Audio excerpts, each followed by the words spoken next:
Hi there, my name is Phila Beck and the Rabbi from another planet. Please like, share and subscribe and ring that little bell so you are notified when new videos drop. And the ongoing implosion of the comic book industry proves to be utterly fascinating. It still continues to prove to be utterly fascinating. It's not like watching a car crash in slow motion. It's like watching a nuclear explosion in slow motion, and all the little buildings in the city being blown up is blowing up in incredible bullet time, and you see how each one shreds in front of you. Just breathtaking. So I've seen two things in the last 12 hours that have blown my mind. Have completely blown my mind. So one good thing about Crisis is you get to see the real person. You get to see when all pretense is stripped away. There's this great bit in Mouse. Mouse, the very good cat and mouse Holocaust comic book, which I quite like, where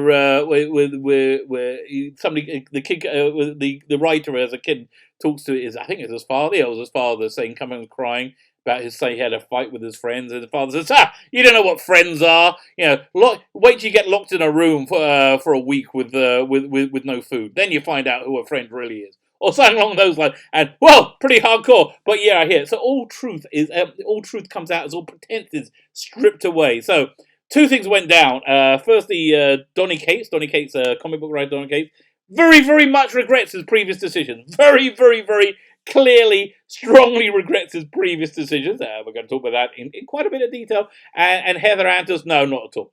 Doesn't regret. She has no regrets at all because she's an idiot child, as we're going to see again in clear detail. But before we get there, can I ask you? Can you please hit that subscribe button? That we fan-dabby double dozy. Yeah, that would make a rabbi very happy today. In fact, today is the first day of Passover, so I won't even know that you're liking this video, or you're sharing it, or you're subscribing to it until the evening. It was one of the many Jewish holidays we have during the year, and much like the Jewish Sabbaths, I'm offline. I go offline.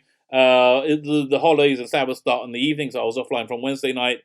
And I will be till about 7 o'clock, 8 o'clock tonight, Wednesday. So that'll be about 1, 2 o'clock Eastern Standard Time in the US. So yeah, I have no idea what's going on in the world. Yeah, something really major could have gone down, and I have no idea about it. I will find out in a few hours. It's always scary, when you come out of the holiday, you come out of Sabbath. When you go and look online, you go, "Oh, what's happened? I'm scared." And hopefully everything's fine. But anyway, yeah. So in a dizzying display of efficiency, I recorded this video a day in advance. So well done me. So yeah, if you can hit the subscribe button, thank you very much. I'm very appreciative. I give stuff away each week on the channel. Stuff I'm giving away this week is not one, but two Doctor Who DVDs. We have Force to Doomsday, starring Peter Davison, and Black Orchid, also starring Peter Davison, from the 1982 season. All you need to do to win it is subscribe to the channel. Subscribing being very important from my perspective. And leave the hashtag celery. Hashtag celery. Go and check the video notes. It has everything you need. All the instructions you need to win that. Plus, there's another thing you can download there. Go ahead, have a good time. So anyway, first thing I saw, which again blew my freaking mind, was Donny Cates. Donny Cates is, I think, in the one of the top echelons of the comic book writers working today. He recently did a book called Ultimate Venom, Absolute Venom, where I haven't read it. But incredibly well received. So good for him. So it's very indicative that somebody at the top of the profession is absolutely terrified. And he came out a few years ago, which Bleeding Cool, the propaganda arm of the group of people who have occupied comics for so long. The hate group that has occupied comics. What would we call it? Let's call it the milkshake occupation. The milkshake occupation, their propaganda. He was really excited when Donny Cates disavowed Comicsgate and said, "I don't like Comicsgate, I don't like them. People don't want anything to do with them." Now it looks like they're the people who maybe their customers may form a large percentage of any hope he has of making a living. He likes them again, and he really regrets disavowing them. I think really regrets it a lot. So he phones up Ethan Van Sciver. Well, Ethan's in the middle of a live stream, and he says, "Look, Donny, I can't talk right now. I'm with my fans." And he puts his fans first, which is why his fans support him. And Donny's like, "Well, I really want to have a private conversation." So Ethan keeps saying, "No, well, I can't talk to you now. We're live in front of thousands of people. We can talk later." And Donny Cates keeps going. He keeps talking. He said, "You're live." He said, "Fine." He has this really incredible back and forth with Ethan, where Ethan is really, really frank. He says, listen, I want to win. He wants to win this war. And he tries to explain it. Explain to him, what would you do if he had a group of people, it really set out to destroy you, and lie about you and say that Donny, were one of those bad people from Germany, those National Socialists. What would you know? Would you be able to forget that? And I can understand Ethan not being able to forget that so quickly. So, basically, Donny really wants to get back with the audience that he he pushed away now. So, and Ethan was saying, well, you got to say you support them. You're one of them. So, Liam, this is my recommendation. And I really, really hope somebody hears this and somebody whispers to them right here. Yeah, any of these and I don't know how strong he was against Comicsgate, but I know he was very much aligned against, with the group against them.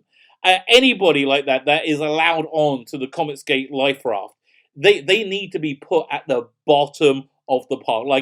New people, such as myself, Ethan, you watching this, I'm going to want to come on your stream in a few months and sell my comic. New people, comic skaters that want to come on to Comic Skate, that you support, they need to be pushed down to the same level as people like us. They need to start at the bottom rung. They should be shown zero favoritism. And when Ethan has very, very graciously has streams of 5-10 people whose books he's promoting, they should be one of those people. They shouldn't be, they should be made to be at the bottom rung, because that's where they deserve to be. Somebody who really deserves not even to be on the bottom rung, that's Heather Antos. Heather Antos is an idiot child. I think that's the best way of describing it. An idiot child. So somebody posted on Twitter, was a guy, Hunk Tears, who has this very weird Twitter name, Raymond, please come to my island. Okay. They posted the question, what thing has the worst fans? What thing has the worst fans? To which Heather Antos, idiotically replied, America. So are you saying you hate America, or are you saying you hate people who love America? Which one of those things is it, Heather? I'm really interested. So that really wasn't the worst part of it. Amazingly, it got worse than that. The person who posted, Hunk Tears, said currently she's only in second place for the best answer. The favorite answer, Jesus Christ. Really? Listen, darling. Okay, I have no idea. Are you a man or woman? I can't really tell from your profile picture or your name. But listen, I'm Jewish. Okay, Jews have quite a long history of being murdered by Christians en masse. You've heard of the Crusades. Jews have quite a good reason to not be so friendly to Christians. Listen, in the last 5-10 years, I think that's all really changed, where religious Jews and religious Christians are virtually, we're completely unified in being in the same. I think we're on the same side more often than not. But it would. There's no way in a million years I will say anything disparaging about Jesus or anybody else's. Something else that they revere. Because why would I want to be so much of a dick, so much a horrible dick to someone? It's unbelievable. Again, not in a million. And you have to be completely self-absorbed to the point of blindness that you can't see how much Christianity lifts up 90% of Christians, how much they get from their faith. I've always said, I think one of the greatest expressions of human, the joy of human aspiration, the joy of a human being trying to aspire to a deity, have been the Black Gospel churches. You hear the raw passion and an emotion in that music. There's something wrong with you. I generally think even though they're singing about Jesus, and he's not exactly on my team, even you've got to be, there's something wrong with you if you're not moved by that. And I think there's something wrong with her. So then people quite rightly posted lots of things saying how disgusting an answer was. Just how disgusting. And then to which Heather then cluelessly replied, what can I say? The worst fans. Really? You say something so incredibly disgusting, and and you're surprised on a public forum, and you're surprised people are disgusted with you. It's absolutely breathtaking.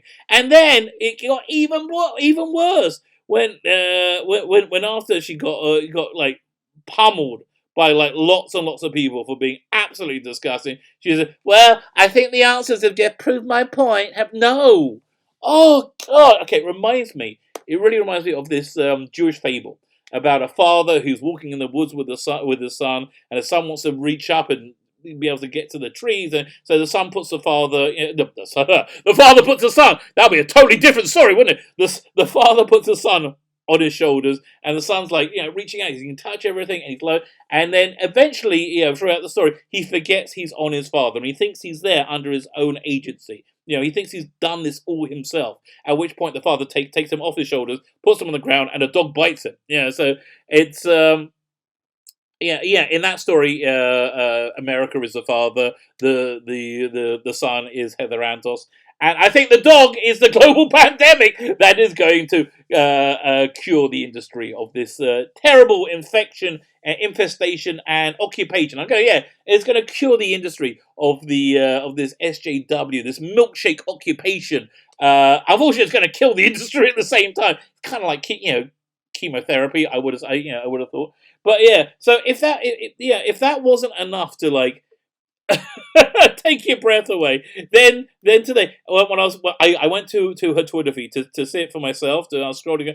Firstly, how much can one person tweet? It's breathtaking. Listen, when I use Twitter to promote my videos and to be in contact with other YouTubers and other people, I use it. But like whenever I have to interact and get on a Twitter thread, I'm just stressed out because I don't have time. I'm doing too much to worry about like telling everybody about what I think about The Office or whatever meaningless bullshit you want to project. And so, but she did find time to project a just incredible an incredible display of vanity politics. There's a name I heard, the expression I heard from Nerdrotic, from Gary Nerdrotic, that it's vanity politics that's designed to make it, to lift yourself up, to aggrandize yourself. So she posted this idiotic thing. Maybe next time you feel the need to lash out against those who will speak out in support of minorities, ask yourself, why you self-identify as a bigot and feel the need to defend those actions. Okay, there's so much insanely wrong with this tweet. Okay, firstly, why do you think minorities need you to speak out for them? Why are you the white knight to defend these poor huddled masses? I'll tell you why you think that. It's because you've never done anything of any importance in your life whatsoever, and you're feeling that deep-seated lacking, that lacking of like your life is worthless. And the reason your life is worthless is because your life is freaking worthless, because this is the life that you made for them. So you've got to give yourself some kind of like elevation, some kind of ability to not feel quite as worthless as you clearly are. So you think you're valiantly defending maligned and marginalized people. You're not. Nobody needs your help. No one needs your help at all, because you're useless. You've never done anything of any importance in your life ever. So ask yourself, why you self-identify as a bigot? Okay, why is calling out your bullshit make me a bigot? Why am I self-identifying as a bigot? Because you are full of shit, which you clearly are. Why do you feel the need to? And then, why do you feel the need to defend those actions? Well, most people need to defend their actions when they call something terrible. Again, you would understand that if you weren't an idiot child. And this is the reason why the comic book industry is over. And that's why the reason the comic book industry lasted 4 days in this pandemic, and no other industry has imploded as yet. I mean, movie industry is not looking so good. AMC has filed for Chapter 11. That means there's a lot less places for people to go and see your movies. I think it might be the end of movies, movie theaters in general. They're just going to become like these art house things. Anyway, so why is it that your industry imploded? Because comic books have been built on a love of American values, of truth, justice, and the American way. That's the template. That's the cornerstone of the direct market comics. It's a love of American values, which you hate. Yeah, who has the worst fans? America. Yeah, and I'm really glad that the industry that you have occupied is now shrinking to a point where I don't think it can support this. These sentiments that are just so so at odds with their with their audience. I'm so glad that's happened. As I said, I think the society is the society has the illness, and the pandemic is the cure for it. It's a harsh cure. It is chemotherapy for the comic book industry. But boy, do they need it. My name is Celia Beckett, the Rabbi from another planet. Please like, share, subscribe, ring the little bell, and have yourself a fantastic day.